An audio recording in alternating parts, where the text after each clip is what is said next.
When I first got the Sony ZV-1, I felt in love with that camera and with the Sony ecosystem. That's why I bought myself the Sony ZV-E10, which has a bigger sensor and APS-C sensor comparing to the 1-inch sensor on the Sony ZV-1, with interchangeable lens system, which is more suitable for my needs in videography and in vlogging. That's why I bought myself the Sony ZV-E10 with the Sony ZV-1, of course. The Sony ZV-1 was so tight with the 24 to 70mm lens, and if you activate the stabilization, it will be even tighter. That's why I used the Sony ZV-1 with the Ulanzi wide-angle lens, so it made the camera a bit bulkier, a bit bigger. That's why the Sony ZV-E10 with the Samyang 12mm was the best solution for me for vlogging and for wide-angle shots with the Sony ecosystem. Since then, I was waiting for a new vlogging camera from Sony that replaces the Sony ZV-1, that has a wider field of view, a better battery, and all the other stuff that I mentioned in my previous videos this week about the Sony ZV-1 Mark II, the leaks of the Sony ZV-1 Mark II. We had the Sony ZV-1F. It was a big fail for me with a fixed lens. It didn't have what I need in a vlogging camera, so I didn't get it. I wasn't excited about it at all. And now I was waiting for this Sony ZV-1 Mark II that I was really excited about. I had lots of hopes in this camera, but I'm really disappointed. So I don't know why Sony you are doing this, the ZV-1F and then the ZV-E1 that has a big overheat issue, and now the ZV-1 Mark II. I really don't understand what's going on and why you are not upgrading your cameras in a good way that all the customers are waiting for. After watching many videos on YouTube about the Sony ZV-1 Mark II after it was released, here are 5 reasons why I will not buy this new camera from Sony. First thing, it does not shoot 4K 60 and it does not shoot 2.7K 120 frames per second for a good slow motion shots. It only shoots slow motion at 1080p, which is not enough in 2023.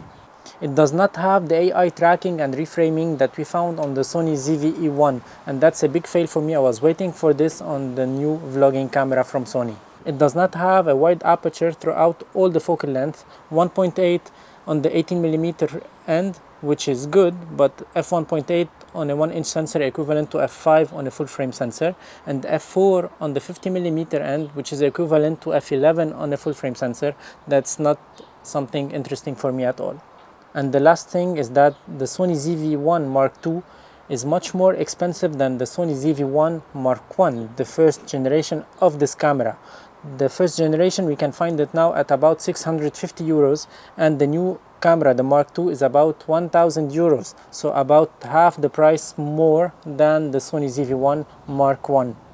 Of course, the Sony ZV-1 Mark II has some new features, some good features comparing to the Sony ZV-1 Mark I, such as the new microphone system. The built-in microphone is much better on the Sony ZV-1 Mark II.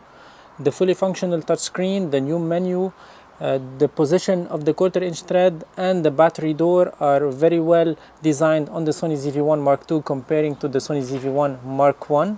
The 18mm lens on the Sony ZV-1 Mark II comparing to the 24mm on the Sony ZV-1 Mark I, but we have the Ulanzi wide-angle lens that fits perfectly and that have great result on the Sony ZV-1 Mark I.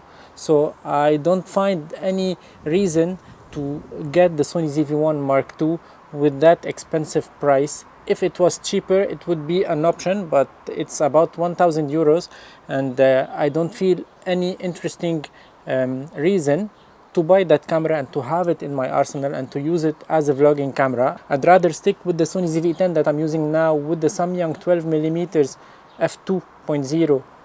We have an APS-C sensor, we have a bigger sensor comparing to the ZV-1.